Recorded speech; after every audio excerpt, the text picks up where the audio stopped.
de creatina.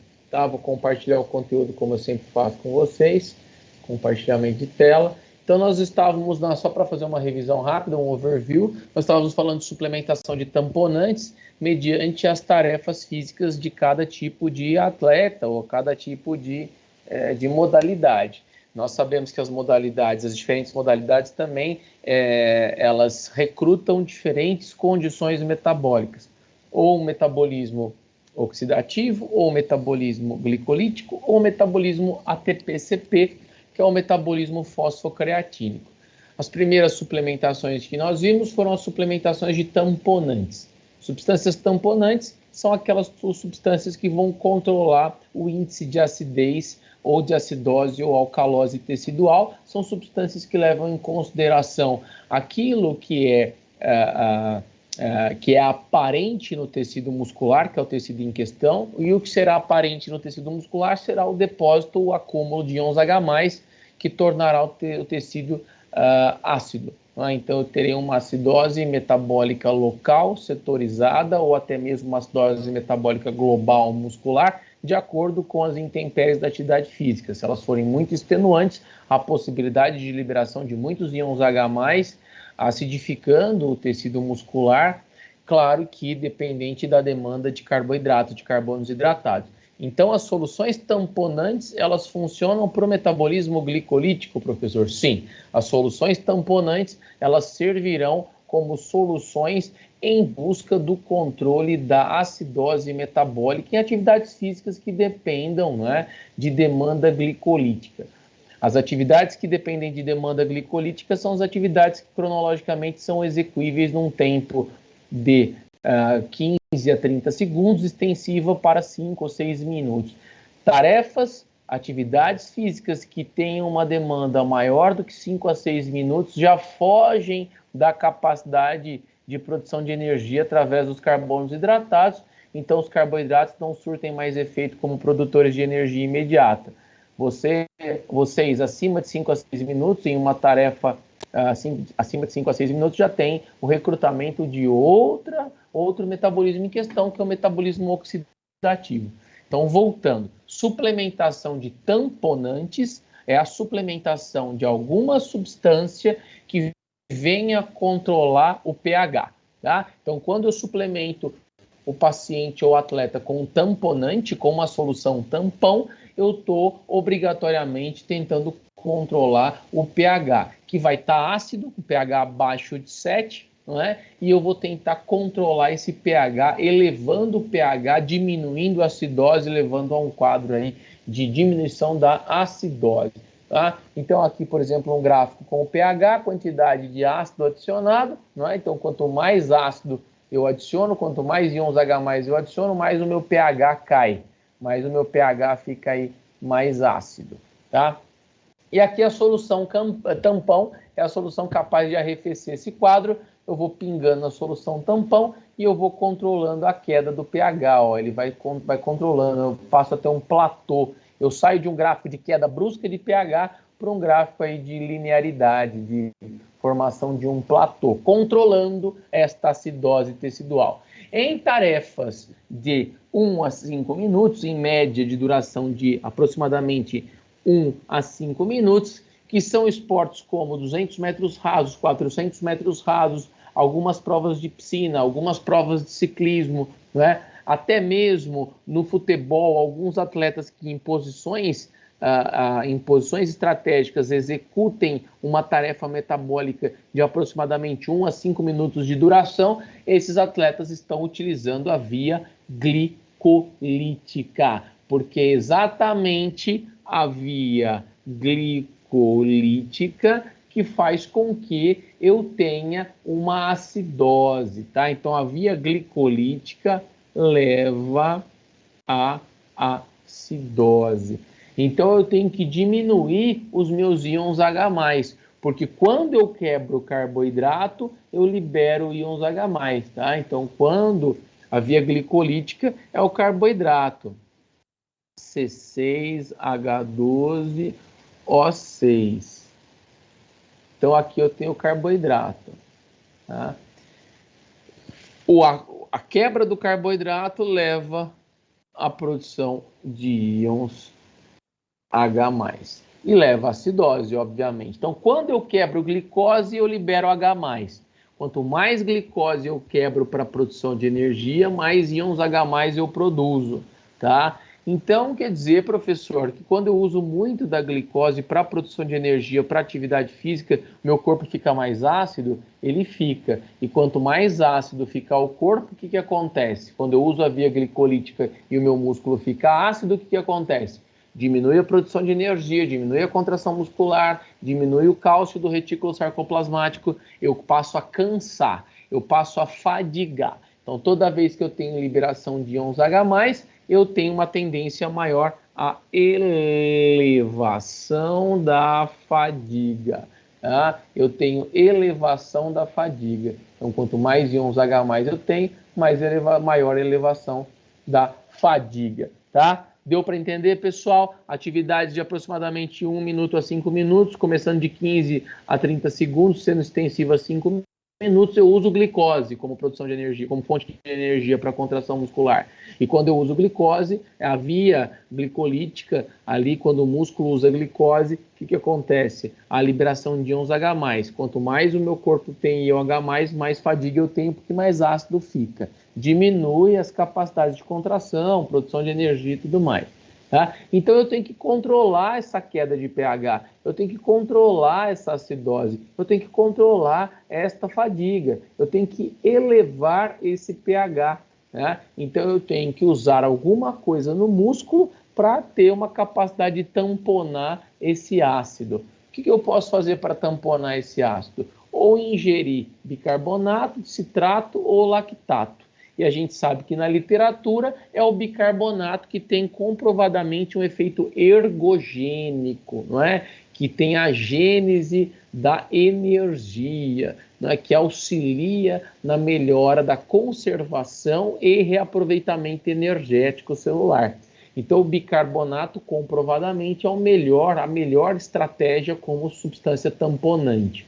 Exercícios, por exemplo, de 5 séries de 6 segundos, em resistência máxima, dá para comparar indivíduos que fizeram uso do bicarbonato aqui em preto, em relação ao tempo, o número de sprints, e aqui indivíduos controle. Dá para notar que esses que fizeram uso de bicarbonato, né, fizeram um sprint, 2, 3, 4, 5 sprints, 5 séries, e teve uma menor queda da força, do pico de força. Enquanto aqueles do grupo controle que não fizeram o uso do bicarbonato, tiveram drasticamente uma queda no pico de força ao longo das 5 séries. Isso significa que aqueles que tomaram bicarbonato antes da atividade física diminuíram a acidose muscular, diminuíram a fadiga e renderam mais no exercício. Sim ou não? Sim. Lembrando, vale lembrar que em exercícios o quê? Que tiveram duração de até 5 minutos. Por quê? Porque em exercícios com duração de 60 minutos, no caso 1 hora, não houve diferença para o grupo ciclístico que fez uso do bicarbonato de sódio e o que fez uso de placebo. Não teve diferença nem na força que eles usaram, a força não aumentou, e nem o tempo percorrido também, o tempo usado para percorrer a distância também não foi menor. Isso significa que acima de 5 minutos o bicarbonato não surte efeito, porque aqui, para 60 minutos pedalados, eu não uso mais a via glicolítica. Para 60 minutos pedalados, ou seja, acima de 5 minutos, eu começo a usar a via respiratória celular, usar mais a mitocôndria, eu começo a usar mais a via aeróbica do que a anaeróbica. Professor, diga, no caso Vinícius, de academia que você faz, tipo assim, você faz os exercícios, você faz um exercício e você descansa, depois você faz outro e você descansa. Seria isso daí mesmo? Tipo, seria isso aí mesmo. Veja, se você pegar o puxador vertical para fazer grande dorsal, ok? Aliás, puxador vertical não faz só grande dorsal, né? Senão eu vou ficar aqui muito tempo explicando, mas moral da história.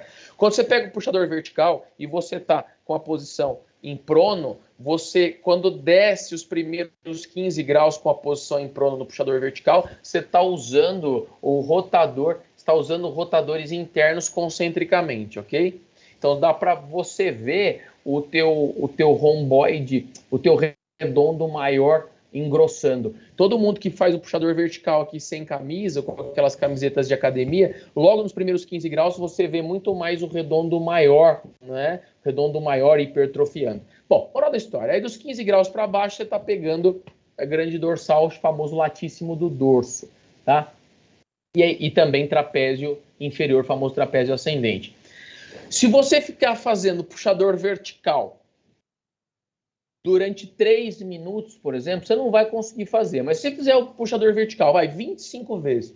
1, 2, 3. Isso vai passar de 30 segundos, tá? Ou vai chegar próximo a 30 segundos, de 15 a 30 segundos. Você já está usando o metabolismo glicolítico. Pouco, mas está usando o metabolismo glicolítico. Tá? Então, você pode usar o bicarbonato desde que você fique nessa faixa. Se você demorar menos do que 15 segundos para fazer esse exercício, o bicarbonato não adianta, Vinícius. Entendeu? Uhum. Por quê? Porque até 15 segundos do exercício, você usa a via ATP-CP, a via fosfocreatínica, que é o nosso próximo suplemento, que é a creatina. Aí a creatina vai te dar energia para atividades até 15 segundos, ok? Ok. Então para facilitar para vocês, a creatina é o suplemento Gold Standard. A creatina é o suplemento padrão ouro para atividades até 15 segundos de duração.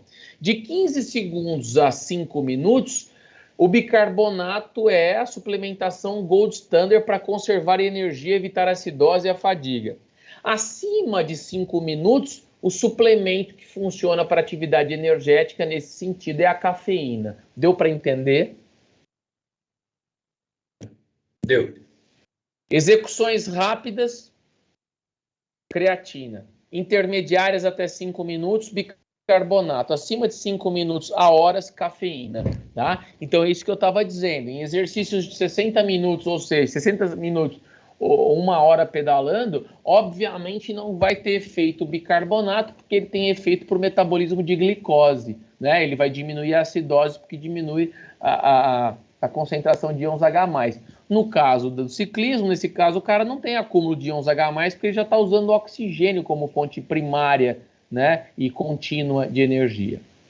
Veja, olha o benefício significativo do bicarbonato em tarefas de 120 a 240 segundos, o que daria de 2 a 4 minutos. Então, de 2 a 4 minutos, 2 a 4 minutos é o tempo ideal para as tarefas aí, para suplementação de bicarbonato. Tá? Então, tarefas de 2 a 4 minutos. Se você pratica uma atividade física onde, em momentos, mesmo que separados, você tem uma execução do movimento em média de tempo de 2 a 4 minutos, você se beneficiará do bicarbonato. Tá? Lembrando, qual é aí a dose mais assertiva do bicarbonato na literatura? É 300 miligramas por quilograma corporal de bicarbonato. Abaixo disso, o rendimento total de trabalho é pouco e o pico de força também. E acima disso é invariável, acaba até caindo um pouco o total de quilojoule utilizado de trabalho e o pico de força talvez se mantenha, tá? Então, o ideal, né, a taxa ideal para o uso do bicarbonato é essa, porque te aumenta substancialmente o pico de força e o trabalho em quilojoules, tá? Então, essa é a dica para bicarbonato, 300 miligramas por quilograma corporal, ou seja, você tem aí uma regrinha para seguir. Quanto tempo antes da atividade do metabolismo glicolítico, professor? 90 a 120 mais 40 minutos é aceito, tá? 40 minutos antes da atividade é um tempo aí relativamente interessante.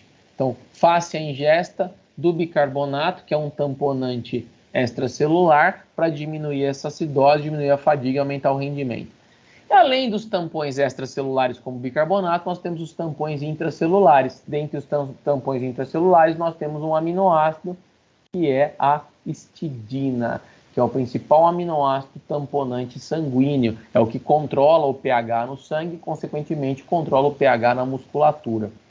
Só que a histidina não tem um poder milagroso e sozinha não consegue manter essa condição. Então a histidina ela precisa se unir a um aminoácido chamado de beta-alanina para produzir a carnosina. Porque a histidina consegue controlar e tem um nível de pKa, né, que é o pKa é o nível percentual do pH. Eu preciso subir o pKa para subir o pH geral. Então o meu pKa que a histidina alcança é 6,1, né, longe dos ideais 6,9 no músculo.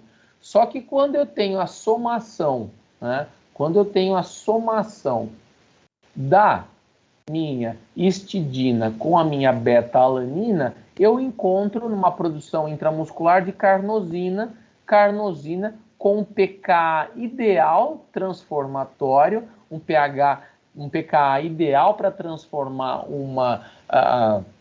uma massa muscular numa massa muscular menos ácida, ou seja, mais alcalina, mais em sentido alcalinidade. Sendo assim, a síntese endógena de carnosina eu não tenho. O meu músculo não consegue produzir carnosina. Se o meu músculo não consegue produzir carnosina e eu só tenho chegada de histidina, né, pelo sangue, eu preciso de quem? Eu preciso de beta-alanina. A beta-alanina, quando a beta-alanina gruda na histidina, ela vai formar a carnosina. Então, quando a beta-alanina se une à histidina, eu tenho a produção de carnosina. Então, a produção de carnosina é dentro do músculo, com a histidina que eu já tenho, mais a beta-alanina que eu tomo, tá? Então, a carnosina é a proteína em questão. Veja, eu tenho aproximadamente 16,8 micromols de histidina, tá? No corpo, liberado pelo sistema circulatório para o músculo.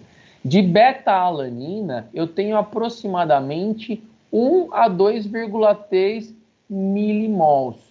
Tá? Então, eu preciso de beta-alanina. Eu preciso exogenamente de beta-alanina para produzir carnosina.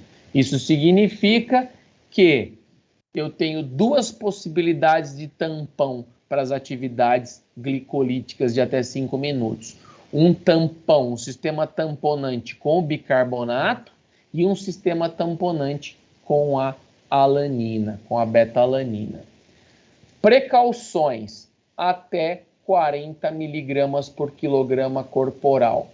Acima disso, eu posso ter o que nós chamamos de parestesia, modificação do transporte eletroquímico dos neurônios motores e sensitivos. Consequentemente, eu posso levar a uma distribuição retrógrada do fluxo axonioplasmático, do fluxo neuronal, axonal, tá? Então, eu posso ter uma variação antidrômica, tá? O pessoal que tem aula de TNS sabe disso. Eu tenho uma variação antidrômica. O que é uma variação antidrômica? É uma variação no fluxo de corrente, uma variação no fluxo de corrente do neurônio. Isso pode ser alterado por conta da beta-alanina. Ela pode alterar tanto as características de acidose muscular, que pode passar a alterar as concentrações também dessa acidose para o trajeto nervoso. Pode ficar muito alcalino, muito alcaloide, muito básico, levando a uma parestesia. Então, a dose teto é 40 miligramas por quilograma corporal, tá? Aqui a concentração do plasma em micromols por litro de beta-alanina e aqui as concentrações que são dadas em diferentes condições. Você tem uma beta-alanina que pode ser pura, né, de liberação de pico, ou uma beta-alanina de liberação cronogramada. Oi? Como que a gente consegue essa beta-alanina mesmo? Como assim? Tipo assim, pra gente adquirir ela, o músculo não faz ela, né? Tipo, só faz a histidina, não é? O corpo só tem a histidina. Então você precisa da beta-alanina para produzir a carnosina. Mas para conseguir isso daí seria através de suplementação, alimentação. Suplementação, não tem outra coisa. Tem na carne vermelha magra, mas a concentração na carne vermelha magra é muito baixa. Então você precisa, além da carne vermelha magra, a suplementação aí, ou o próprio suplemento, né? Vendido em casas de suplemento ou farmácia. Só que nós estamos falando de indivíduos que praticam uma atividade de alto rendimento, que nós temos que reduzir essa acidose muscular para melhorar o rendimento, para melhorar a capacidade de produção de trabalho em quilojoule, a capacidade de produção de força. Por que a preferência por essas de tablets ou tablets aqui? Porque essas têm a liberação cronogramada, ó. A liberação delas é ao longo do tempo, não dá pico, tá? Então eu tenho uma funcionalidade ao longo do tempo. Então o paciente passa um tempo, o atleta passa um tempo maior com a ação da medicação ou da suplementação. Influência da beta-alanina aí na produção de concentração de carnosina. Em 10 semanas de suplementação, 3,2 gramas por dia e 6,4 gramas por dia. Tempo até exaustão em bike acima de 100% de volume de oxigênio máximo. Então, é demonstrado que a suplementação de beta-alanina eleva a capacidade de produção de energia, consequentemente de trabalho. O grupo placebo, que não recebeu, o grupo de indivíduos que não recebeu beta-alanina, e o grupo de indivíduos que recebeu beta-alanina, e como é que foi a produção de carnosina? Obviamente aqui, ó, produção desse mol de carnosina foi muito maior naqueles que receberam beta-alanina. Tempo zero, igualitário. 4 semanas foram avaliadas, foi avaliada a produção de carnosina, foi maior no grupo que recebeu beta-alanina. E depois 10 semanas, obviamente, bem maior, tá? Então, uma suplementação de 10 semanas de beta-alanina influenciou num crescente em nanomol por decimol muito grande aqui de carnosina, tá? Então, é fato que a beta-alanina suplementada, é fato que a suplementação de beta-alanina leva ao aumento da carnosina e, obviamente, leva à diminuição do pH e diminuição da fadiga. Agora nós não estaremos mais trabalhando com beta-alanina e com bicarbonato, com tamponantes intra ou extracelulares, e não trabalharemos com metabolismo oxidativo, com metabolismo glicolítico, trabalharemos com metabolismo oxidativo. A cafeína é o nosso suplemento para o metabolismo oxidativo.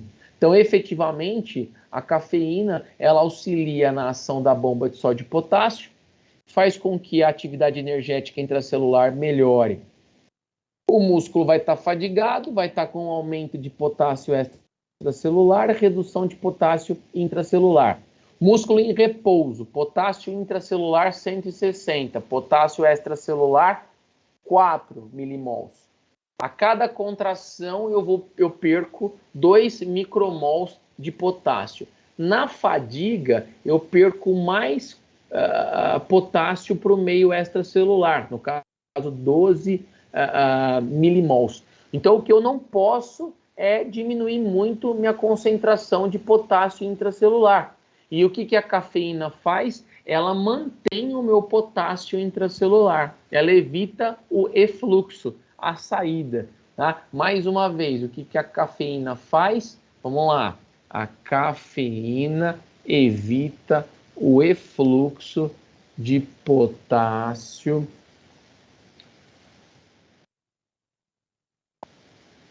intracelular. Tá? Então, a cafeína, trocando em miúdos, ela evita a saída Ô Cristo. Evita a saída de potássio. Evitando a saída de potássio, eu consigo reservar mais energia. Vamos lá.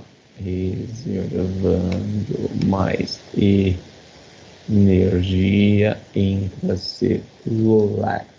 Tá? Então a cafeína me ajuda a conservar energia porque conserva potássio. Veja só então os índices, tá?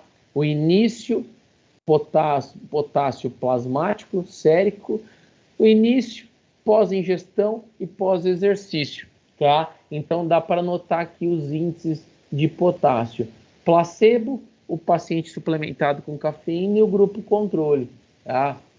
Eu vou ter uma menor perda dos níveis de potássio com o consumo da cafeína. Cafeína que pode ser encontrada: café, chá, refrigerantes com cola. Consumo médio que o indivíduo tem de 3,5 a 5,5 miligramas por quilograma corporal, é absorvido rapidamente. O pico plasmático da cafeína de 30 a 90 minutos após a ingestão. Então, se você vai prescrever isso para o seu atleta, você tem que prescrever no mínimo meia hora antes da atividade física aeróbica. Efeitos centrais no sistema nervoso central e efeitos periféricos. Vamos ver quais são os efeitos dessa cafeína centrais, porque os efeitos periféricos é a redução da saída do potássio. Os efeitos centrais inibem. O que acontece com o indivíduo, por exemplo, quando ele tem a fadiga, é que ele tem inibição sináptica, o músculo está com dificuldade na bomba de sódio e potássio, o músculo cardíaco tem diminuição de contratilidade, inibe efeito de catecolamina, que é um vasodilatador, os vasos sanguíneos estão dilatados, os adipócitos estão inibidos, então você não consegue queimar gordura. O que a cafeína faz? A cafeína aumenta a transmissão sináptica, a cafeína aumenta a atividade de bomba de sódio e potássio, a cafeína aumenta a contração cardíaca, ela aumenta o efeito da catecolamina. Por quê? Porque vai tentar fazer vasoconstrição. Os vasos estão dilatados, a cafeína vai vasoconstringir para aumentar o fluxo sanguíneo e a pressão arterial. Os adipócitos estão inibidos, as suas lipólises, as quebras de gordura estão inibidas, a cafeína vai acelerar a quebra de gordura. Tudo isso comprovadamente. Então a cafeína, ela vai alterar esse quadro, consequentemente melhorar o metabolismo e a consequente tarefa física, tá? Então, mas vale lembrar, qual tarefa física? Aeróbica, né? Tarefa maior em tempo que 5 minutos. Ok, pessoal? Ok. Professor, se eu ingerir a cafeína e for fazer os exercícios de até tipo 15 segundos, 20 segundos, ela não vai resolver nada, né? Tipo, Nada versus nada. Oi? Ela também não vai atrapalhar, ela só não vai resolver mesmo. Só não vai resolver, não vai atrapalhar, mas não vai resolver. Aqui é suplementação para melhorar o desempenho. Tarefas de até 15 segundos é a creatina que nós vamos ver agora. Tarefas de 15 segundos a 5 minutos é o bicarbonato e a betalanina, né, para produzir carnosina. E tarefas aí acima de 5 minutos, né, por horas, aí é a cafeína. Ó, então vamos lá. Fortes evidências do efeito ergogênico, melhora de 3 a 5%. Ah, mas 3 a 5% do desempenho é pouco. Vai falar isso para um atleta de alto rendimento numa Olimpíada, que 3 a 5% do rendimento é pouco, tá? Isso é a diferença entre quem vai ganhar ou não, tá? Exercícios de alta intensidade anaeróbicos, menos evidência. Quer dizer, para o anaeróbico não dá, né? Tem que ser para o exercício aeróbico, tá? Quanto à prescrição, acima de 6 miligramas por quilograma corporal, tá? Porque de 3,5 a 5 a gente já ingere na dieta. Então, a suplementação é acima de 6 miligramas por quilograma corporal. Tá ok? Olha aqui. Aumenta a lipólise, mostra aumento da taxa metabólica basal, poucas evidências na beta-oxidação, sem efeito no peso corporal, porque isso depende de outras coisas também, tá? Mas é um queimador.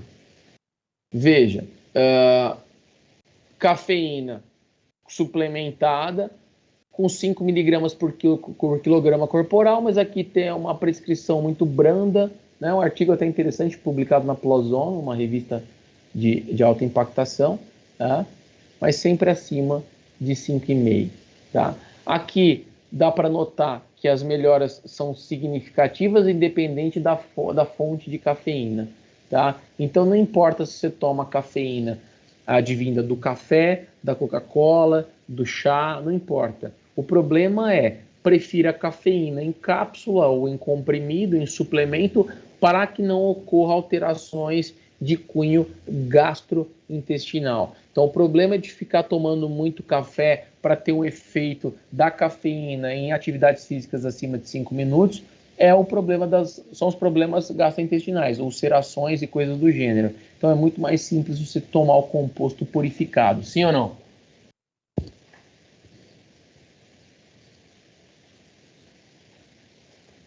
Ok? Sim. Sim. Então vamos lá.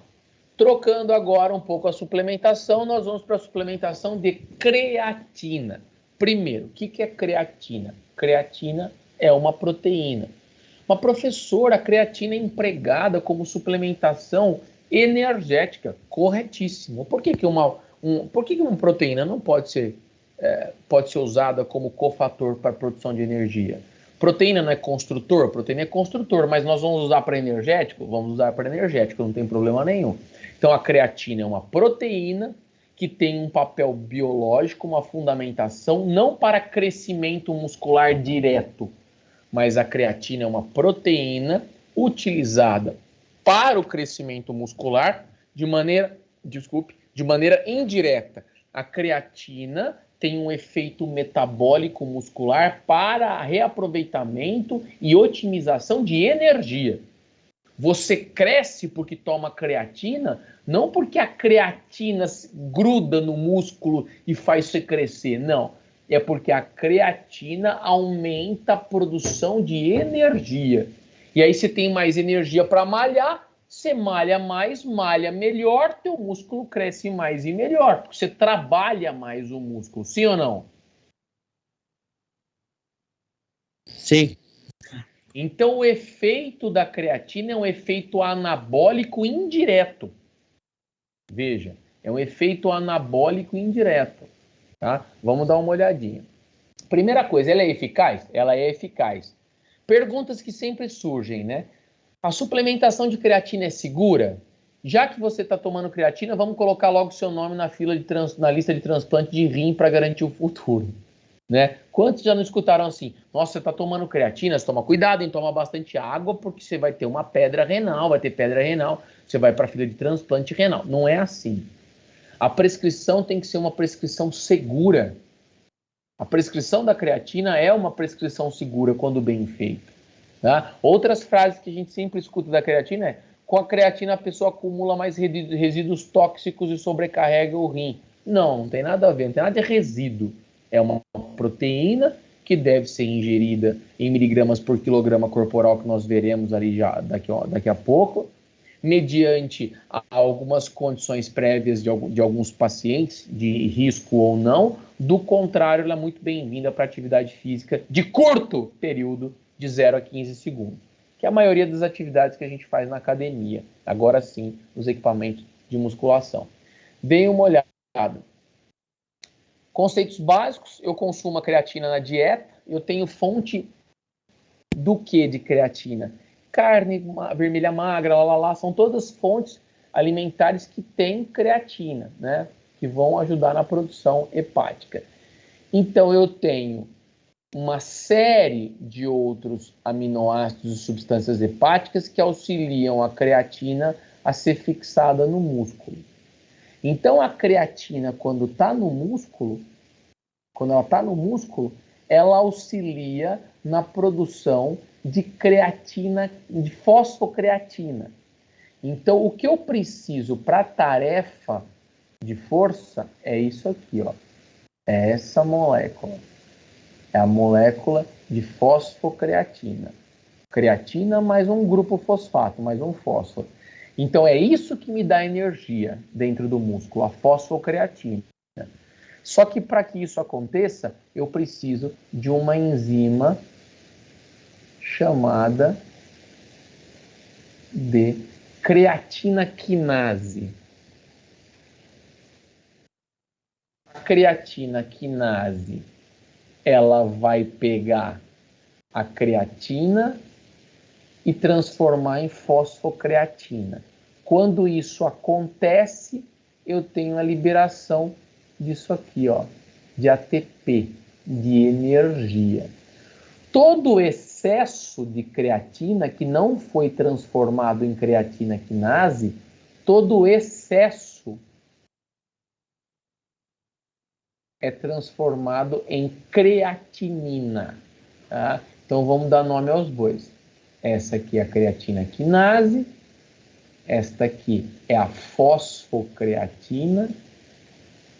Vamos colocar aqui.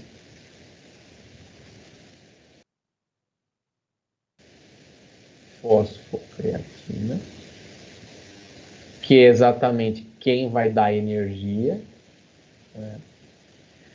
Aqui é o produto, ou melhor, a sobra da creatina que não foi usada, ou, no caso, não é a creatina que não foi usada, né? Mas é o que sobra do metabolismo da creatina, que é a creatinina. É o que vai ser excretado, tá? Via urinária.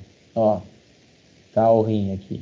Então eu tenho o consumo da creatina, a creatina vai para o músculo, ela recebe a ação da enzima creatina quinase, vira fosfocreatina para a produção de energia e o excesso vira creatinina liberado na urina.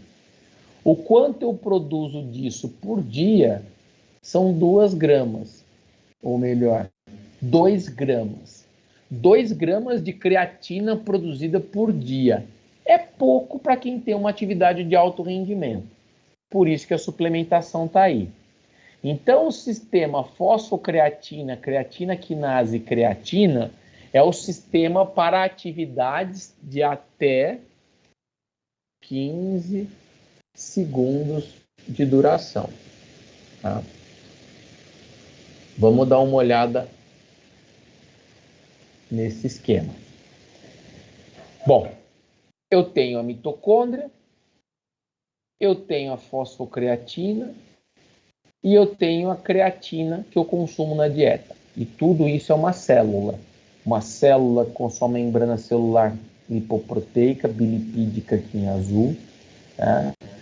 Isso vem através da dieta.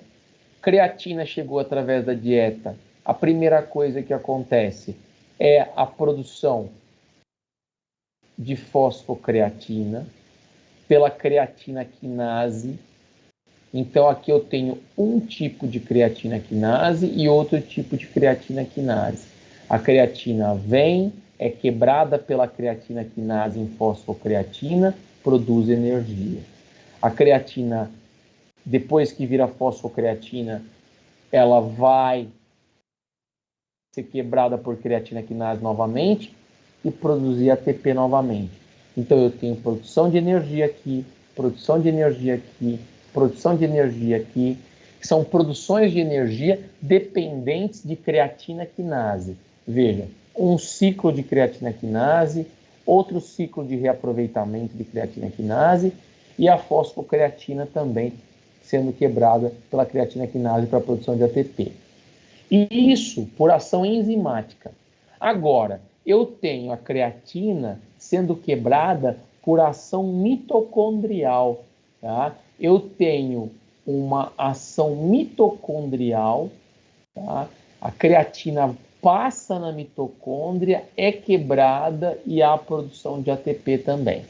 Então veja como a creatina é super valorizada e super aproveitada de maneira celular.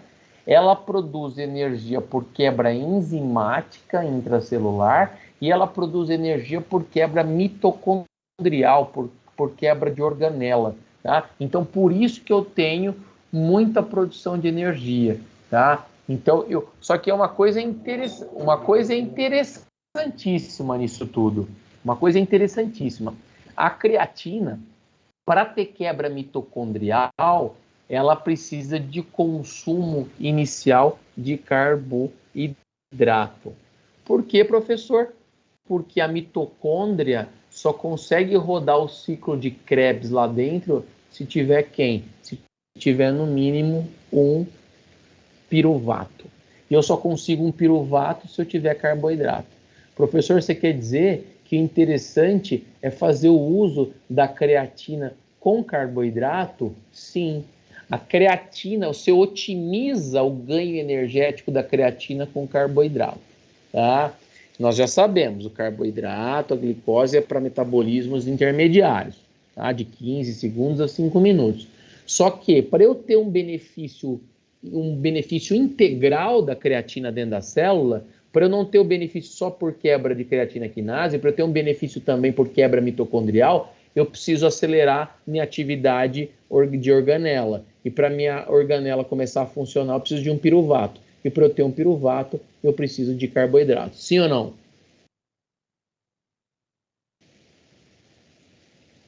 Sim. Tá? Então vamos lá. Suplementação de creatina em diferentes protocolos e mesmos resultados. Então eu tenho vários protocolos para creatina. Não é tomando a creatina um dia que você vai ter energia no dia seguinte. Nós temos que fazer o que nós chamamos do inglês loading, que é o carregamento. É o tempo de carregamento da creatina. Tá? Aqui são os dias de carregamento. 5 dias, 10 dias, 15, 20, 25 dias. Eu posso carregar o meu corpo de creatina por um tempo maior, em quantidades menores em gramas, ou eu posso carregar o meu corpo em menos dias, mas quantidades em grama maiores. Eu posso fazer um protocolo de 4 vezes, o uso de 4 vezes de 5 gramas, ou 4 vezes de 3 gramas, ou 1 ou 2 vezes de 3 gramas, por 5 dias, por 10 dias, por 15 ou 20 dias, tá? Então, eu vou fazer o consumo de 5 gramas de creatina durante 5 dias. Ou vou fazer 4 vezes de 3 gramas por 10 dias. Ou vou fazer de 1 ou 2 vezes, ou 3 vezes de 3 gramas em 20 dias. Não importa o que você vai fazer, né? Importa que você tenha uma quantidade de carregamento creatínico. Tá? Então, aqui só para vocês terem uma ideia, tem gente que carrega muita grama em pouco tempo, né? Usa muita miligramagem de creatina em pouco tempo para fazer o carregamento energético. Tem gente que já prefere fazer o carregamento ao longo de alguns dias. Tá? Não vejo diferença, os resultados são os mesmos. O que afeta a retenção da creatina mesmo é se ela é consumida com açúcar ou não, ou seja, destrose, né, a maltodestrina. Né? Então, veja, retenção de creatina de creatina monoidratada. Você tem uma retenção aqui de 60 unidades de medidas para 3 dias. Aqui com creatina monoidratada mais destrose, você tem uma retenção de 80. E aqui a creatina efervescente, que dá a mesma coisa que a monoidratada. Então, quando você faz uso da creatina monoidratada com destrose, né? Quem é destrose? Só para repetir, destrose é carboidrato, é açúcar simples. Então, quando você faz o uso associado da creatina com carboidrato, você aumenta a retenção de creatina no corpo. Você consegue carregar mais rápido e melhor e ter mais reserva de energia para atividade. Sim ou não?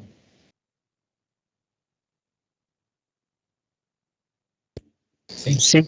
Então, professor, quer dizer para o meu atleta de alto rendimento que está indo para academia, está indo malhar e está fazendo o uso de creatina para fazer exercícios de até 15 segundos e para melhorar o desempenho ele tem que fazer uso de creatina com, por exemplo, uma maltodestrina? Sim, com um açúcarzinho, que não deixa de ser isso. Tá? Melhora a retenção de creatina no corpo. Bom, aqui a creatina total, né, no músculo seco, e aqui a quantidade de tempo por dias. É claro que a creatina monoidratada é a melhor. E é claro que a monoidratada mais a destrose será melhor ainda. Sim ou não?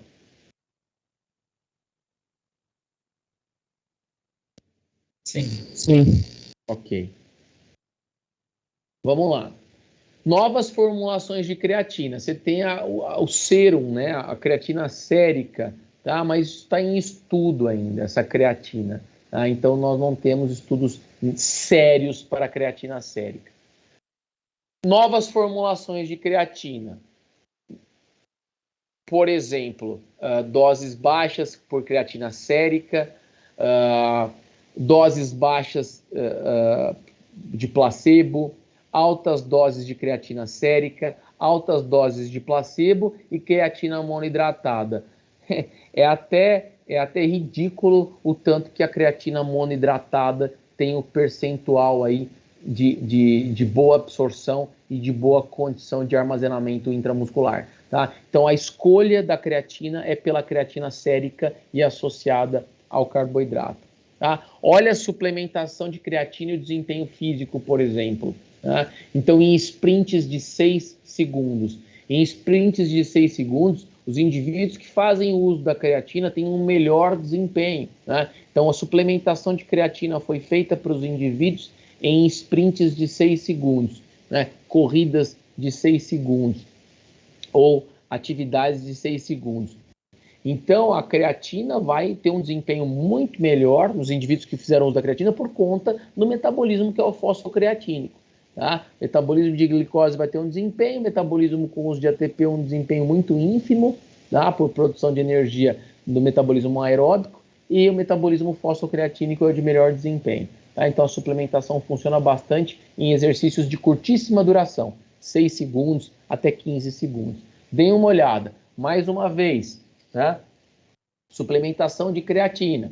Tá? Eu tenho o desempenho no sprint 1 e 10 sprints. Efetivamente, 10 sprints de 6 segundos intervalados tiveram uma eficácia muito melhor porque está usando o metabolismo fosfocreatínico. O suporte de glicose reduziu pela formação de íons H+, tá? Mas o metabolismo fosfocreatínico foi o que, em 6 segundos, teve uma diferença bem pontual. E mais do que isso, o paciente foi suplementado. Tá, ok? Pessoal, depois nós temos que falar sobre muitas outras condições patológicas do uso da creatina. Ou seja, não só para desempenho do atleta, mas para tratamento dos nossos diferentes tipos de pacientes, sendo de um atleta até um idoso convencional com osteoartrose de joelho. Sim ou não? Sim. Alguma pergunta? Então eu quero uma tarefinha de vocês para vocês me entregarem até a semana que vem.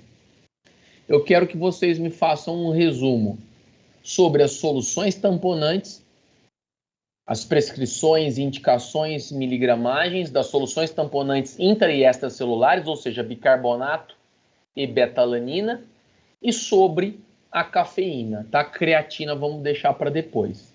Vocês me entregam isso? No mesmo esquema? WhatsApp? No mesmo esquema no WhatsApp. Até Pode a pôr semana que vem. no chat aí a pergunta que é? Posso colocar.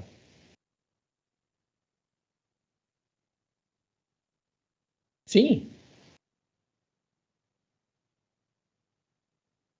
É um resumo sobre a aula no que diz respeito a suplementação de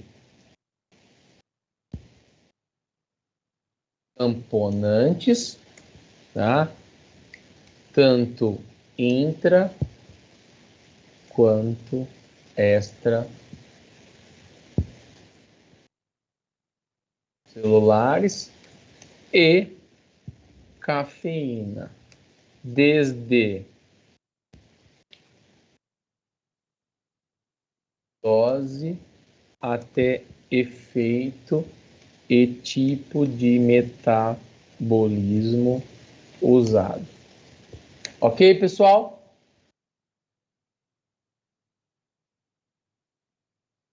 Ok. Maravilha, então. Podem me entregar até a quinta-feira que vem. Beleza. Imagina. Boa noite, se cuidem, fiquem com Deus, bom descanso. Mas, professor, realmente. Professor, Boa noite, boa professor. Tchau, tchau. Tchau, tchau.